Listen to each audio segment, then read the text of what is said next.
Blackpink is coming to Singapore in November, and you have most likely heard of them. BTS, Squid Game, Crash Landing on You. You know the names, but here's the real question. Did the K-wave happen by chance, or was it part of a multi-billion-dollar master plan? Let's break it down.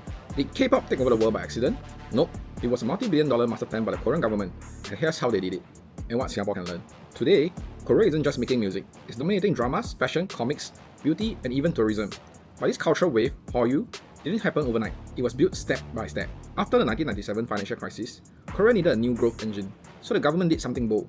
They declared culture as export, just like cars and chips. They launched KOCA, Korea Creative Content Agency, and started pumping in cash. Over US $5.5 billion has been invested in music, dramas, animation, and games. In 2022 alone, the government committed another US $3.7 billion to the arts. They also opened up their media space, allowing private companies to create and export content. And that's how we got companies like Studio Dragon, CJE&M behind Vincenzo, Sweet Home, Reply 1988, Crash Landing, 2521, TV Ing, Wave, Kupang Play. And today, even Netflix joined the wave, co-producing Korean content directly. That's not all they did. They also built this, Digital Media City, a futuristic neighborhood in Seoul dedicated to media, entertainment, and tech. It's where you'll find MBC HQ, CJE&M studios, VFX houses, animation labs, post-production houses, all in one place. Even AI music and VR content startups are also housed there.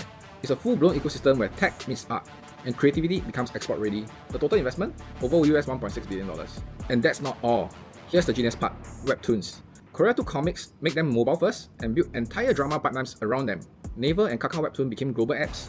Producers love them because, first of all, they are storyboarded. They have built-in fan bases, and they are perfect for drama adaptations. Here's a few dramas that started as webtoons. Itaewon Class, True Beauty, Business Proposal, Yumi Cells, She's in the Trap. By the way, Naver Webtoon has 85 million money users worldwide. So, Korea built an ecosystem with music, tech, story IP and government support feeding each other. And the result? US $12.45 billion in content exports by 2021. Let's compare how much Singapore has invested in arts and culture as compared to Korea itself. As you can see in the chart above, Singapore invested about US $2.3 billion over the years from 2013 to 2021. That's about $450 million per year in arts.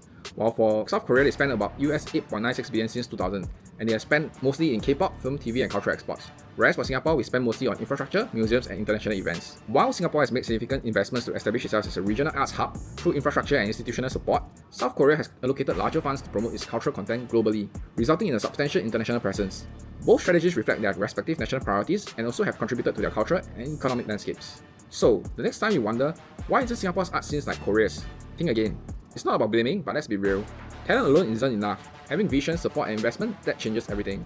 It's not an excuse, but having support does make the journey a lot easier. Let's build the future of Singapore's creative scene, not copy, but carve our own. What do you think?